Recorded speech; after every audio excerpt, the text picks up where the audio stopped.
வந்ததுலேயே முதல் ஆள் நான் தான். ஒளிஞ்சு நான் அந்த பக்கம் உட்காந்துருந்தேன். இப்போ கடைசியாக என்னை விட்டுருக்காங்க. இதுக்கு தான் முதல்லையே வரக்கூடாது. நீங்கள் முந்தானி எடுத்துருக்கேன் சீனரை டக்கு இப்படி பண்ணுங்க அப்படி பண்ணா ஐயோ நான் அப்படி நினைக்க மாட்டேங்க. எனக்கு எங்கேன்னு ஒரு படம், விஜயகாந்த் சார் ப்ரொடியூசரு, அவர் ஆக்ட் பண்ண படம். பேண்ட்டை கழட்டுற மாதிரி ஒரு சீன் வருது. அது உங்களுக்கு சொன்னாங்களா? உங்களுக்கு ஒன்றும் ஆட்சேபனை இல்லையா? சார் 2000 கழட்டினாலும் பரவாயில்ல, ஜனங்க சிரிக்கணும், அதான் முக்கியம். இந்த கதையை எடுக்கணுமா நம்ம? அந்த கதை என்னென்னா, அதை நான் என் ஃப்ரெண்ட்ஸுக்கிட்ட சொல்ல முடியாது, என் பொண்டாட்டிக்கிட்டேயும் சொல்ல முடியாது.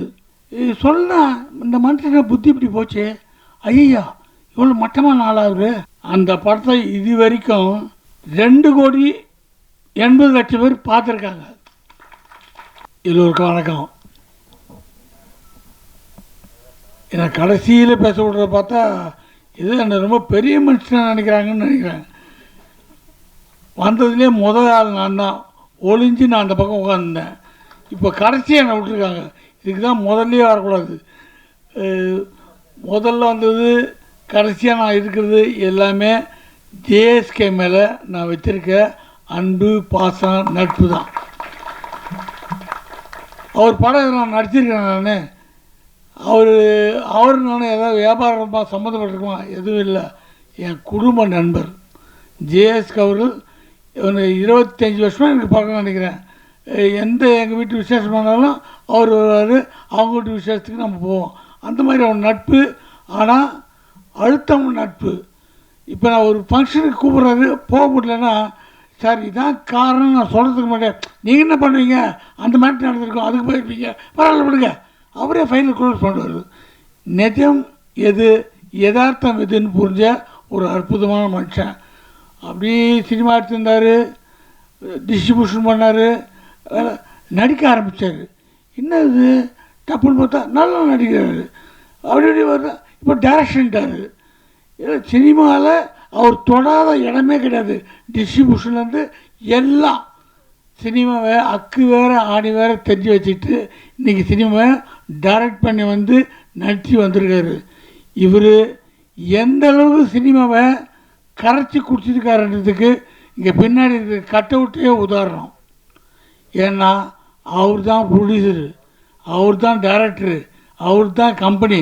அவர் போட்டோவை எவ்வளோ பெருசு வச்சுருக்கலாம், போட்டோவே காணும். இதுலேருந்து தெரிய அனுபவம். நம்ம போட்டோவை இப்போவே பெருசாக வச்சா மற்றவங்களுக்கு சார் போட்டோ இப்போயே பெருசாக வைக்கிறாரு, அப்புறம் பெருசு பண்ணிட்டாருன்னா நம்மளை தூக்கிடுவார். இதெல்லாம் வரும். உள்ளுக்குள்ள மனசு சைதாக ஓடும். நம்ம இப்போ தான் பெருசு வச்சோம், அடுத்து கட் அவுட் வச்சுருவோம், இப்படின்னு நம்ம மேலே ஆசை வரணும்னு அதுவே கிடையாது. ஜேஎஸ்கே எங்கே இருக்காரு தேடுறாங்களெல்லாம் கணு தேட வச்சிடல. முதல்ல விளம்பர பிரியர் இல்லைன்றத தெரியப்படுத்தல. அதே ஒரு ஆரோக்கியமான விஷயம். அவர் எனக்கு நிறைய அட்வைஸ் பண்ணியிருக்காரு, நிறைய விஷயம் கேட்டுக்குவார், இது எப்படி அது எப்படின்லாம். எல்லாத்துக்கு மேலே ஒரு சிறந்த குடும்பஸ்தன். எனக்கு அவர்கிட்ட பிடிச்சதே தான். அவர் நம்மளாம் மொபைல் ஃபோனில் அந்த பாட்டு இந்த பாட்டு நமக்கு பிடிச்ச பாட்டு எதாவது வச்சுப்போம்.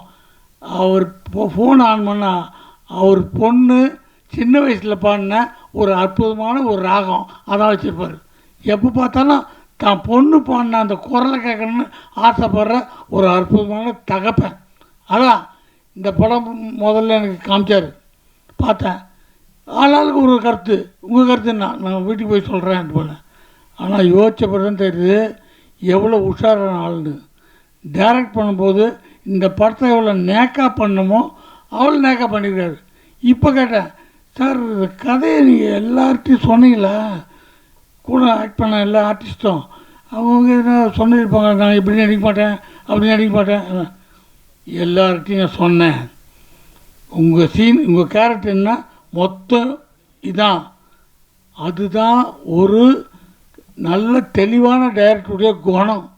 உங்களை வச்சு நான் இதான் எடுக்க போகிறேன்னு தெளிவாக சொல்லிடணும். அங்கே போய் ஸ்பாட்டில் போயிட்டு நீங்கள் முந்தானி எடுத்துருக்கேன் சீனரை டக்கு இப்படி பண்ணுங்க அப்படி பண்ணால் ஐயோ நான் அப்படி நினைக்க மாட்டேங்க, திடீர்னு சொன்னார்ல அங்கே போய் டார்ச்சர் பண்ணுறது. இதெல்லாம் நம்ம சினிமாவில் பார்க்குறோம்.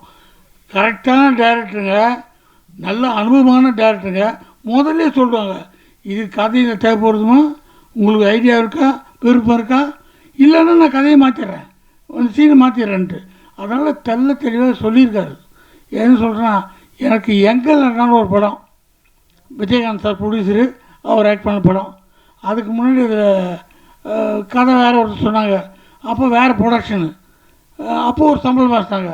அதுக்கப்புறம் விஜயகாந்த் சார் பேசினார். பேசும்போது சம்பளம் நீங்கள் சொல்லுங்கள் சார், ஒரு சம்பளம் சொல்லிட்டார். ஓகே சார், ஓகே, டக்குன்னு ஓகேன்றீங்க சார், நீங்கள் ஃபோனில் பேசுகிறீங்க, இதுதான் சம்பளம்ன்றீங்க, உங்கள்கிட்ட போய் பேசுகிறதா அது தப்பு சார், சந்தோஷமாக சொல்கிறேன், இந்த சம்பளம் ஓகேன்ட்டேன். அவர் ஹாப்பின்ட்டு எல்லாம் பண்ணுறார். ஒரு 10 நிமிஷம் முன்னாடி ஃபோனு, ஐயோ வேறு ஏதோ குழப்பிட்டாங்க பொழுது, ஏதோ கை வைக்க போகிறாங்க அப்படின்னு பார்த்தா மறுபடியும் சாரே பேசுகிறார். சார் சொல்ல மாட்டேன், அந்த படத்தில் ரீமேக் அது மலையாளத்துலேருந்து இருக்கிறாங்க, உங்களுக்கு பேண்ட்டை கழட்டுற ஒரு சீன் வருது, அது உங்களுக்கு சொன்னாங்களா, உங்களுக்கு ஒன்றும் ஆட்சேபணம் இல்லையா சார், 2000 கழட்டினாலும் பரவாயில்ல, ஜனங்க சிரிக்கணும், அதான் முக்கியம், நமக்கு இதெல்லாம் கிடையாது சார். இல்லை சொன்னாங்களா கேட்டேன், அதுக்கு தான் ஓகே தானே, ஒன்றும் பிரச்சனை இல்லை. எதுக்கு சொல்கிறேன்னா, ஒரு கை தேர்ந்த சினிமா கலைஞர் அதான் கேட்பாங்க, ஒரு விவரமானவங்க அங்கே போய் துன்புறுத்தாமல் கேட்பாங்க. அதனால் இவர் எல்லார்ட்டையும் சொல்லி தான் எடுத்திருக்காரு. இந்த படத்தை பார்த்தோன்னா எனக்கு என் படம் ஒன்று ஞாபகம் வருது. நான் ஷார்ட் ஃபிலிம் எடுத்திருக்கேன், மகன் ஒரு படம் எடுத்தேன், அதுக்கப்புறம் இப்போ ஹெல்ப்னு ஒரு படம் எடுத்தேன். சார் அந்த படம் பார்த்தார், ஜேஎஸ்கே சாரும்.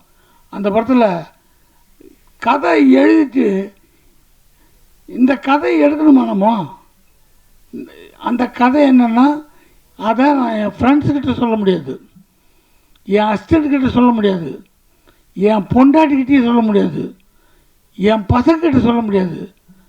அப்புறம் ஆனால் நல்ல கதை சொன்னால் இந்த மனுஷனை புத்தி இப்படி போச்சு, ஐயா இவ்வளோ மட்டமாக நாளாகுது, இப்படி தான் நினச்சிட்டாங்கன்னா என்ன ஆகுது பயம். ஆனால் நல்ல கதை யோசித்தேன், 1 மாதம் யோசிக்கிறேன், கதை எழுதிட்டேன், எடுக்கலாமா வேணாமா எடுக்கலாமா வேணாம்னு. அப்புறம் ஒரு நாள் யோசித்தேன், நமக்கும் இந்த சினிமா இவ்வளோ நாளாக சோறு போடுது, இவ்வளோ யோசித்த பிறகும் இந்த தாட்டை சொல்லலாம் எப்படி. ஆனால் படம் எடுத்துட்டா எல்லோரும் ஒத்துக்குவாங்க, கதை நல்லாயிருக்கும், ஆனால் எடுக்கிற வரைக்கும் உயிர் போகுது. அந்த படம் ஷூட்டிங் முடிச்சோடனே ஓன்னு தனியாக உட்காந்து அழுகுறேன், 10 நிமிஷம் படம் தான், ஓன்னு உட்காந்து அழுகுறேன் வீட்டில். எப்போ இந்த படம் எடுத்து முடிச்சுட்டாப்பா, இங்கிலீஷில் எடுத்தேன், நான் பாண்டியராஜன் போய் இங்கிலீஷ் படம் எடுத்தேன், நான் இங்கிலீஷ்லையும் எடுத்திருக்கேன். எடுத்து அந்த படத்தை நமக்கும் ஆசை, நேஷ்னல் அவார்டு அனுப்புவோம், உடனே ஜனாதிபதி அவார்டு கொடுத்தாங்கன்னா ஒரு ஃபோட்டோ எடுத்து வீட்டில் மாட்டிக்குவோம், வரவங்களாம் பார்ப்பாங்கன்ட்டு. அது போனவங்க திரும்பி வந்துச்சு, நமக்கு வரல. ஆனால் நான் சும்மா இல்லை, எல்லா ஃபெஸ்டிவலுக்கும் அனுப்பிச்சேன். அப்போது சவுத் ஆப்ரிக்காவில் ஒரு ஃபெஸ்டிவலுக்கு அது செலக்ட் ஆச்சு. அவன் சவுத் ஆப்ரிக்காவில் நீ விருப்பம் வந்தால் வா நான் ஃபெஸ்டிவலுக்கு, ஏன் விடுவானோன்ட்டு நான் சவுத் ஆப்ரிக்காவுக்கும் போயிட்டு வந்தேன் அந்த படத்தை. அப்போ இந்த மாதிரி யூடியூப்லாம் அப்படி இல்லை, அப்போ தான் ஆரம்பிக்கிறாங்க. அந்த படம் முடித்து ஒரு 2 வருஷம் பொறுத்து யூடியூப்பில் போடலாமான்ட்டு ஒரு யூடியூப் கம்பெனியில் போட்டேன். அவங்க 60-40 அக்ரிமெண்ட்டு, எனக்கு 60%, அவங்க 40%. சும்மா போட்டு வச்சுட்ட படத்தை கொடுத்தா 1 மாதத்தில் எனக்கு அந்த கம்பெனிலேருந்து 5 லட்ச ரூபா கொடுத்தாங்க. அது பெருசு இல்லை. அந்த படத்தை இது வரைக்கும் 2,80,00,000 பேர் பார்த்துருக்காங்க.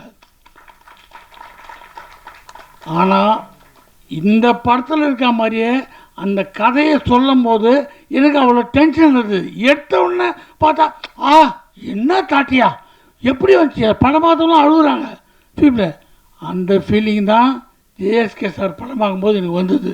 இந்த படத்தில் இந்த ஃபீல்லாம் கொண்டு வந்து அவர் சொல்கிற மெசேஜ் இல்லை, அற்புதமான மெடிசன். ஒரு சமுதாயத்துக்கு தேவையான ஒரு ஆம்பளைகளுக்கும் பொம்பளைகளுக்கும் அவசியம் தெரிஞ்சுக்கொண்ட விஷயம். இதை தேன் தடவி கொடுத்தா தான் போய் சேரும். அழகாக இதை எங்கேயோ கொண்டு போகிறாரு, எப்படின்னு பார்த்தா கடைசியில் கொண்டு அற்புதம் முடிக்கிறாரு.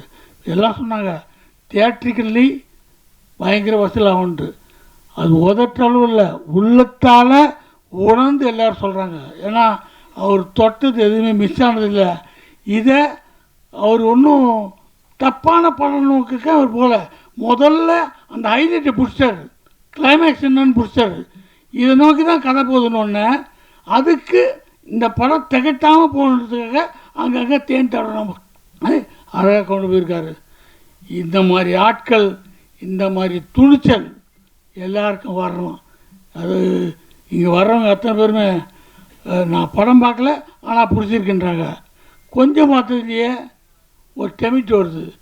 இந்த மாதிரி படங்கள் ஓட ஓட ஜேஎஸ்கே மாதிரி ஆயிரக்கணக்கான டேரக்டர்ஸ் தமிழில் உருவாகிட்டே இருப்பாங்க. ஏன்னா இன்ட்ரெஸ்டிங்கான விஷயம், ஜனங்களுக்கு தேவையான விஷயத்த மருந்து தடவி கொடுக்கும்போது கண்டிப்பாக ஓடும். அவருக்கு எல்லாத்துலேயும் அனுபவம், படத்தை எப்படி ரிலீஸ் பண்ணணும், எந்த தேட்டரில் ரிலீஸ் பண்ணணும், எல்லா அனுபவத்தையும் அனுபவம் கொள்வதெல்லாம் மொத்தமாக போட்டு ரிலீஸ் பண்ண போகிறாரு. நீங்கள் வாழ்த்துங்க, இந்த படம் வெற்றி அடையும். நன்றி, வணக்கம்.